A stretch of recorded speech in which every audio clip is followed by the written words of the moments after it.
अभी भी तुम्हारे पास टाइम है, जो महीने तुम्हारे पास बचे हैं, अगर हम उसे सीरियस हो जाए, उस टाइम को हम यूटिलाइज कर लें, तब भी तुम अपने बोर्ड में बहुत अच्छे मार्क्स ला सकते हो, 95 प्लस स्कोर कर सकते हो। एक स्टूडेंट लाइफ में सबसे डरावनी चीज पता है तुम्हें क्या होती है? तुम सोचोगे फेलियर, नहीं, सबसे डरावनी चीज तुम्हारी लाइफ में या एक स्टूडेंट लाइफ में होती है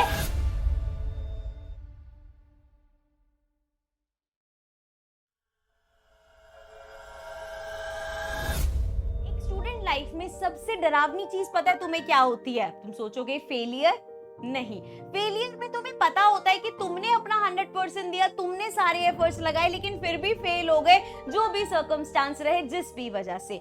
सबसे डरावनी चीज तुम्हारी लाइफ में या एक स्टूडेंट लाइफ में होती है रिग्रेट। जी हाँ, जब तुम क्लास 10th में आए थे ना, तुम्हें सबने बताया, सीनियर्स ने, पेरेंट्स ने, टीचर्स ने, कि भाई बोर्ड क्लास है, बोर्ड क्लास है, और तुमने सोचा कि यार इस क्लास में मुझे स्टार्टिंग से सीरियस होना पड़ेगा। लेकिन फिर भी थोड़ा सा अपना पुराना जैसे तुम हो करते करते हमने पहला महीना निकाल दिया और हमारी समर वेकेशंस आ गई। समर वेकेशंस में हमने सोचा कि यार अब टाइम आ गया कि अब मैं बिल्कुल सीरियस होके काफी सारा सिलेबस अपना समर वेकेशंस में ही निपटा लूंगा। लेकिन रोज टालते टालते यार कल करेंगे, आज थोड़ी मस्ती कर ली, कल कल करते करते आप लोगों ने सारी समर वेकेशन भी वेस्ट कर दी है। अब ये सब करके टालते टालते तुम आ चुके हो जुलाई में। जुलाई का मतलब है कि तुम्हारा आधा जो साल है वो कंप्लीट हो चुका है, आधा साल तुम्हारे हाथ से निकल चुका है। कल जब सुबह स्कूल के लिए रेडी होगे, खुद को यूनिफॉर्म पहन के शीशे में देखना और सोचना कि तुमने इस 1.5 महीना क्या किया। इस 1.5 महीने को तुमने बिल्कुल वेस्ट कर दिया। सोचा था मैथ्स के 4 चैप्टर निपटा लूंगा, साइंस के खुद नोट्स बनाऊंगा, सिर्फ इंस्टाग्राम रील्स चलाई तुमने, गेमिंग करी और खुद से कल से पक्का पढ़ूंगा, ये वाला धोखा रोज किया। अब डर लग रहा है जब क्लास में दिख रहे हैं कि बहुत बच्चे सिलेबस बहुत सारा निपटा के आए हैं, टीचर्स से क्वेश्चन कर रहे हैं, टीचर्स के क्वेश्चन के आंसर दे पा रहे हैं, लेकिन तुम चुपचाप नीचे छुप रहे हो कि टीचर तुमसे कोई क्वेश्चन ना पूछ ले, क्योंकि तुम आए हो अपनी समर वेकेशन को वेस्ट करके। अंदर ही अंदर तुम्हें अब ये डर लग रहा है, अंदर ही अंदर तुम्हें ये समझ में आ रहा है कि तुमने अपने लिए बहुत सारा बैकलॉग तैयार कर लिया है। लेकिन देखो, जो टाइम निकल गया उसके बारे में सोच सोच के तो कुछ मिलना नहीं है। अभी भी तुम्हारे पास टाइम है, जो महीने तुम्हारे पास बचे हैं, अगर हम उसे सीरियस हो जाए, उस टाइम को हम यूटिलाइज कर लें, तब भी तुम अपने बोर्ड में बहुत अच्छे मार्क्स ला सकते हो, 95 प्लस स्कोर कर सकते हो। तो this is the final time कि तुम सीरियस हो जाओ। आज इस वीडियो में हम हवाई बातें बिल्कुल नहीं करेंगे, हम बात करेंगे एक practical step by step master plan की, जो आपको जुलाई से क्लास 10th का टॉपर बनाएगा। कुछ स्टेप्स है जिनको हमें फॉलो करना है एंड ध्यान रखना है। सबसे पहला स्टेप हमारा होने वाला है एक्सेप्ट एंड रीसेट। इस वक्त आपका सबसे बड़ा दुश्मन पता है क्या है?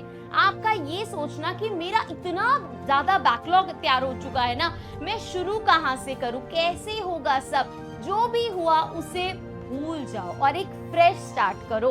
अब आपको आपके पास देखो, अगर हम रियलिस्टिक देखें ना, तो सिर्फ 2 ऑप्शन है। पहला ऑप्शन बहुत सिंपल, आप अगले 2 महीने बैठ के यही सोचते रहो, अरे यार मेरा तो बहुत सारा हो गया, मेरा तो जून वेस्ट हो गया, इतने सारे चैप्टर्स पढ़े, मुझे समझ में ही नहीं आ रहा क्या करूं, और बैठे बैठे तुम्हारा अगस्त आ जाएगा, फिर तुम बैठ के बोलते रहना, अरे यार अब तो जुलाई भी चला गया, अब तो मेरे हाफ ईयरली आने वाले हैं, एक्सेट्रा एक्सेट्रा। दूसरा ऑप्शन तुम्हारे पास है कि आप आज से न्यू स्टार्ट करो और जुलाई में कम बैक करो। ठीक है, इस चीज को अब हम चेंज कर सकते हैं।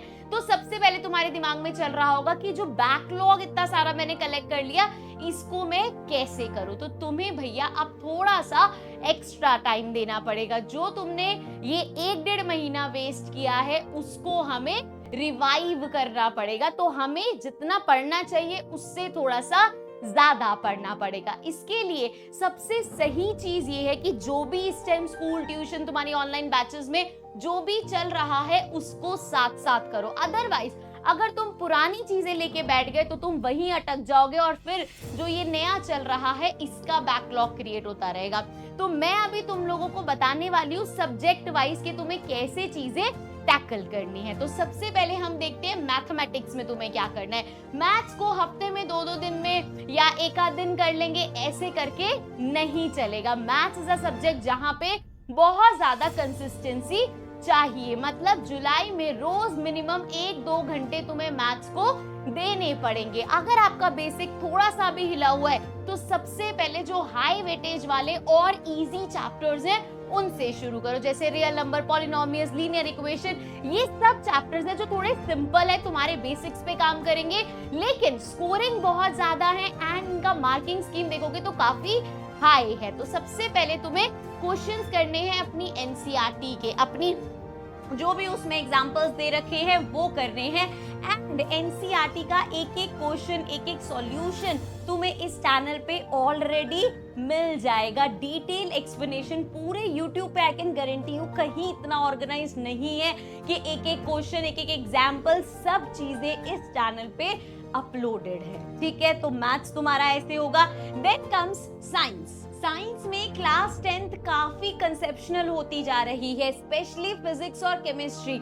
यहाँ पे रट्टा मारना तुम्हें बंद करना पड़ेगा। जुलाई में जब भी कोई चैप्टर पढ़ो, जैसे केमिकल रिएक्शन या लाइट जैसा कोई चैप्टर पढ़ रहे हो, तो पहले उसके कंसेप्ट्स को यूट्यूब या अपने स्कूल टीचर से अच्छे से समझो। पढ़ने की तुरंत बाद एक आपको ब्लैंक शीट लेनी है और जो भी तुम्हें समझ आ रहा है वो अपने खुद के नोट्स की तरह उसमें लिखना है। बेसिकली आपको एक समरी बनानी है। बोर्ड्स के टाइम पूरी बुक्स पढ़ने का टाइम तुम्हारे पास नहीं होगा, जिसकी वजह से इंपॉर्टेंट चीजें रह जाती हैं। ये जो नोट्स अभी तुम बनाओगे, ये जो आप समरी शॉर्ट में लिखोगे, ये आपकी उस टाइम पे बहुत काम आती है। Then comes our social science. SST की बात कर लेते हैं। अब हिस्ट्री के चैप्टर जैसे नेशनलिज्म इन यूरोप को एक वेब सीरीज की तरह देखो, क्रोनोलॉजी को समझो एंड एक टाइमलाइन बनाओ। हर बार ये चीज मैं बताती हूँ, एसएसटी में अगर तुम्हें डेट्स वगैरह याद रखने ना, लाइन वाइज लिखो, इस ईयर में ये हुआ, फिर ये हुआ, फिर ये हुआ, फिर ये हुआ।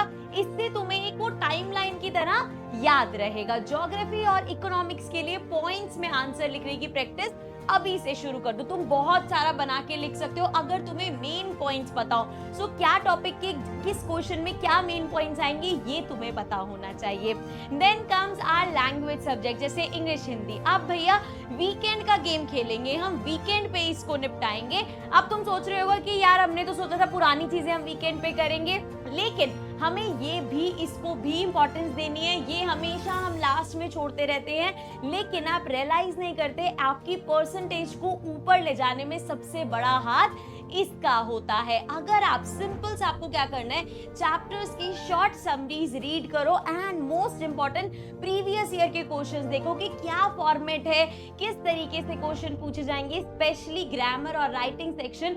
अब तुम बोलोगे कि यार वही बात हो गई कि मैम वीकेंड्स पे भी अगर हम पढ़ेंगे, यहाँ पे भी करेंगे तो कैसे चलेगा। तो हाँ देखो, तुम्हें टाइम तो निकालना ही पड़ेगा क्योंकि पहले ही हमने बहुत टाइम वेस्ट कर दिया है। और हमेशा बच्चे देखो, कुछ मतलब आपको अगर कुछ पाना है ना तो उसके लिए कुछ तो खोना पड़ेगा। इतनी हमने मस्ती कर ली, तो अब इतनी बड़ी जिंदगी में अगर हमें 7 महीने अपने 10th के मार्क्स इंप्रूव या अच्छे करने के लिए देने पड़ गए तो क्या हो गया, है ना। अगला, आपके पास जुलाई से लेकर बोर्ड एग्जाम तक का एक क्लियर विजन होना चाहिए। आपको पता होना चाहिए कि क्या रास्ता आप लेके जा रहे हो। जब तुम्हें रास्ता ऑलरेडी पता होगा तो तुम्हें पूरे साल डर बहुत कम लगेगा। इसीलिए मैं तुम्हें एक छोटा सा मैक्रो सा रोड मैप दे रही हूँ जिसमें हमारा आ जाएगा कि हमें क्या करना है। जैसे अगर हम जुलाई से अक्टूबर की बात करें तो यहाँ हमें फोकस करना है सिलेबस कंप्लीट करने पे। आपका टारगेट होना चाहिए स्कूल के साथ साथ चलकर मतलब अपने अक्टूबर एंड तक कोशिश करना 80 से 90% सिलेबस तो कर लो। फिर आएगा हमारा नवंबर, जहां पे अभी आगे भी तुम्हारे बैकलॉग क्रिएट होंगे, तो वो फेस होगा हमारा रिफाइनमेंट का। इस महीने जो जो चीजें हमारी अभी रहती है, जो जो टॉपिक्स छूट गए हैं, उन चीजों पे हमें ध्यान देना है। जो जो पार्ट बचा है उसको पूरा करेंगे, उसको निपटाएंगे और साथ ही अपने प्री बोर्ड्स की तैयारी शुरू करेंगे। Then comes our December to January वाला सीजन, जहां पे हमें रिवीजन एंड सैंपल पेपर्स करने हैं। जी हाँ, अगर आप यहाँ तक सिलेबस खत्म करके आओगे तभी आगे जाके तुम सैंपल पेपर्स लगा पाओगे। इस टाइम पे हम कोई नए टॉपिक्स नहीं करेंगे, सिर्फ हमें रिवीजन करनी है, कोशिश करेंगे हर सब्जेक्ट के 5-10 सैंपल पेपर्स जरूर कर ले, वो भी अपना 3 घंटे का टाइमर लगा के। ये तुम्हारी एक तो डेफिनेटली प्री बोर्ड्स में हेल्प करेगा ही, एंड आपको प्रैक्टिस भी हो जाएगी। And then comes our February, जो कि हमारा फाइनल स्ट्राइक होगा। अगर तुम इस बात को फॉलो करते हुए जाओगे तो इस पॉइंट ऑफ टाइम तक तुम्हारे में इतना कॉन्फिडेंस आ जाएगा कि तुम बिल्कुल भी डरोगे नहीं। लेकिन क्वेश्चन पेपर जब तुम्हारे आगे कोई क्वेश्चन आएगा, कोई ऐसा सैंपल पेपर होगा, तो तुम्हारे चेहरे पे स्माइल आ जाएगी। अब वीडियो को एंड करने से पहले एक बात बहुत ध्यान से सुनना, तभी ये सब तुम कर पाओगे जब तुम कुछ चीजों को ध्यान रखोगे, अदरवाइज जुलाई भी तुम्हारा पूरा ही वेस्ट हो जाएगा। इसलिए मैं सिर्फ तुम्हें 3 बातें बता रही हूँ, इन 3 बातों को गांठ मान लो अगर तुम चाहते हो कि इस तरीके से रोड मैप पे फोकस कर लो। सबसे पहली और सबसे जरूरी चीज है stay away from the distractions, kill the distraction. अपने आप को डिजिटली डिटॉक्स करो। जब पढ़ने बैठो तो फोन को दूसरे कमरे में रखो। रील स्क्रॉल करने से 95% आज तक किसी के नहीं आए हैं। अपनी पढ़ाई के टाइम में डेडिकेशन के साथ यू करोगे तभी हो पाएगा, अदरवाइज कुछ नहीं हो पाएगा। एंड सेकेंड चीज, follow a realistic time table. एक ऐसा स्केड्यूल बनाओ जिसको तुम फॉलो कर सको। ऐसे नहीं कि मैं 12 घंटे पढ़ूंगा, 14 घंटे पढ़ोगे, कर ही नहीं पाओगे, तो ऐसे स्केड्यूल बनाने का कोई फायदा नहीं है। रोज के 3 से 4 घंटे तुम्हें लगाने हैं, निकालने हैं। जब एक बार कंसिस्टेंसी बन जाएगी तो तुम अपने आप ही आगे और टाइम निकाल पाओगे और इसको स्ट्रेच कर पाओगे। Lastly, active recall and active testing. सिर्फ बुक को पन्ने ऐसे पलटते रहोगे, पढ़ाई नहीं होती। जो पढ़ा है बुक को बंद करके एक ब्लैंक पेपर पे लिखो। ये चीज मैं तुम्हें बार बार बोल रही हूँ। जब ये चीज तुम करने लग जाओगे ना, तब तुम्हें असली पता चलेगा कि दिमाग में कितना गया है, कितना छपा है। समझ में आया? तो बच्चों देखो, कंक्लूजन बहुत सिंपल है। Your past does not define your future. Summer vacation में क्या किया, क्या नहीं किया, क्या रह गया, क्या गलती हो गई, वो सब अब वहीं छोड़ दो। आज जुलाई से आपकी क्लास 10th की नई कहानी शुरू हो रही है। एक ऐसी कहानी जिसका एंड बहुत ही शानदार होने वाला है। जब रिजल्ट वाले दिन तुम अपने पेरेंट्स के चेहरे पे वो स्माइल देखोगे, वो खुशी देखोगे, तब तुम्हें समझ में आएगा, तब तुम्हारी जितनी महीने की थकान होगी ना, सब निकल जाएगी। तो क्या तुम रेडी हो इस कमबैक के लिए? मुझे अभी के अभी कमेंट सेक्शन में लिख कर दोगे तुम I am ready for the July comeback. क्योंकि जब तुम लिखते हो ना, तब तुम सिर्फ कमिटमेंट मुझसे नहीं कर रहे, खुद से भी कर रहे हो। एंड अगर आपको ये वीडियो अच्छी लगी, स्ट्रैटेजी प्रैक्टिकल लगी, तो इसको अपने उन दोस्तों के साथ जरूर शेयर करना जो इस वक्त आपकी तरह ही रिग्रेट में बैठे हुए हैं। तो मिलते हैं अगली वीडियो में, तब तक के लिए कीप स्टडिंग, कीप शाइनिंग और मचाते रहो। Bye bye for now.